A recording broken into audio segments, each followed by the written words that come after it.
Hey, love, welcome to Untamed Ember, the show where we drag shame by the wig, torch purity culture, and remind your nervous system that desire is not a crime. I'm Dr. Misty, sex therapist, neuroscience nerd, and someone who has absolutely zero interest in playing nice with systems that shame you for existing in a body. Today, we're asking a big one. Why does sexual shame exist? And who benefits from it staying alive? Because, spoiler alert, your pleasure didn't just disappear on its own. It was erased systematically, strategically, and very much on purpose. Let's talk about the church, the colonizers, and why your shame has more to do with power than morality. Let's get one thing straight. The shame you feel about your sexuality didn't just emerge from the ether like a divine download. It was taught, engineered. This idea that there's a moral way to have sex, not universal, not natural, and entirely constructed. And surprise, constructed mostly by dudes who were deeply uncomfortable with women, pleasure, and anyone who wasn't them. Let's roll back the clock. Enter St. Augustine, one of the original bad takes bros of Western Christianity. He argued that because Adam and Eve got freaky with the forbidden fruit, every human from then on inherited sin, aka your desire is proof of your guilt. Augustine literally helped bake the idea of original sin into Christian theology, where even thinking about pleasure was suspect. It gets worse. Aristotle, the ancient philosophy daddy, described women as defective men. Seriously. He thought women existed because something went wrong in fetal development. And yet we still quote him like he's some wise sage instead of a glorified men's rights Reddit thread in a toga. This wasn't just weird, it was strategic. Because if you can convince people that pleasure is sin, you can control how they behave. If you can convince women that their bodies tempt men, then you can make women responsible for men's thoughts. This is where purity culture didn't begin, but where it definitely found its swagger. The shame that tells you to cover up, shut down, and stay small, that's not your inner voice. That's Augustine and Aristotle doing community theater in your subconscious. Let's be clear. Shame about sexuality didn't just happen. It was curated, like a moral panic Pinterest board. And unfortunately, that curated content is still going viral today. Now, let's zoom out, because the shame story doesn't stop at scrolls and saints. Let's talk about how colonization weaponized sexuality. Long before the church showed up with its shame megaphone, many indigenous and non-Western cultures had their own sexual systems, ones that were often way more fluid, inclusive, and pleasure-positive than the rigid nonsense Western powers brought in. We're talking cultures that honored two-spirit people, rituals that included sex as sacred, queerness that wasn't policed but celebrated. Then the colonizers showed up with their powdered wigs, insecurities, and Bibles, and decided that pleasure was a threat. Why? Because liberated people are harder to control. Because when people trust their bodies, their relationships, their identities, they don't need an outside authority telling them how to live. So colonizers did what colonizers do, labeled joy as deviance, gender fluidity as savagery, and sexuality as sin. They didn't just erase cultures, they rewrote them.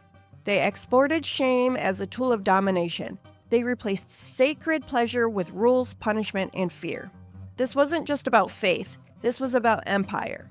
As Maria Lugones says in The Coloniality of Gender, gender and sexuality became tools of colonial governance. What didn't fit the white Christian binary mold was criminalized or pathologized.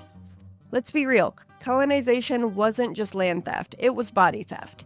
And centuries later, that legacy is still showing up every time someone gets shamed for being too queer, too loud, and too free. This is why sexual liberation isn't a luxury, it's decolonization in action. All right, babe, now let's get nerdy. Because shame isn't just an emotion, it's a full body event. And if your nervous system has ever acted like pleasure is a 5-alarm fire, that's not random. That's neuroscience doing what it was taught to do. Here's how it goes. Your brain perceives a threat. Let's say you feel turned on, or you're fantasizing, or you're in the middle of intimacy, and that moment of vulnerability lights up your amygdala like a Vegas sign.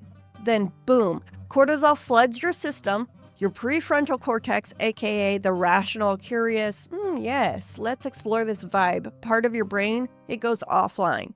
Now your body is in survival mode. Fight, flight, freeze, and fawn. Not foreplay, and definitely not fun. Your nervous system learned that pleasure equals danger. Because when you grow up hearing, don't touch that, wait until marriage, sex makes you dirty, or you're too much, your body didn't just hear words, it learned a pattern. This is why you can be in a safe, loving, hot as hell situation and still freeze, still dissociate, still mentally check out. It's not because something's wrong with you, it's because your brain literally categorized desire as a threat response. It's not dysfunction, it's adaptation. These brilliant minds have helped us understand that healing doesn't happen through logic. It happens through safety, through body trust, through slow, curious, permission-filled pleasure. So when people say, just relax, or just be in the moment, but your brain is doing a full gladiator showdown over whether you're allowed to feel turned on, yeah, that's not a mindset issue, it's biology. And the good news, biology is flexible. Your brain is plastic, not Barbie plastic. Neuroplastic, meaning you can retrain it. Pleasure becomes a corrective experience. Every time you stay in your body for 1 second longer, every time you feel something and don't shut it down, you're teaching your nervous system that you're safe now. It's not fast, it's not linear, but it is powerful. Let's give your brain a new map, one where pleasure isn't a red flag, it's a green light. Let's tie this all together with the question that really matters. Who benefits from your shame? Because if shame is this widespread, if it's religious, political, colonial, neurological, then someone has to be cashing in on it, right? Spoiler, they are. Control is the currency of patriarchy, and sexual shame, it's one of its most profitable investments. Because if you're disconnected from your body, you're easier to manipulate. If you feel ashamed of your desire, you'll hand over your autonomy to anyone who promises to fix you. If you believe pleasure makes you dirty, you'll work yourself to death trying to be good. Less pleasure equals more obedience. More obedience equals more profit. So, shame becomes a system of self-policing. It doesn't even need a preacher or a politician anymore. It just lives in your head, whispering, "You're too much. Don't be loud. Desire is dangerous." But guess what? Pleasure is disruptive. It's defiant. It puts you back in your body and reminds you that you were never the problem. And when you start to feel safe, to feel joy, to feel alive, you become a problem, a beautiful, untamable, rebellious problem, because nobody profits off a person who's already free. Okay, love, check out this list for all the amazing resources I have for you to keep exploring this topic. And don't forget to tune into the Untamed Ember podcast for more deep dives on everything pleasure related. See you next time. And remember, you've never been too much. You've never been broken. You just live in a system that fears your freedom. Let's change that.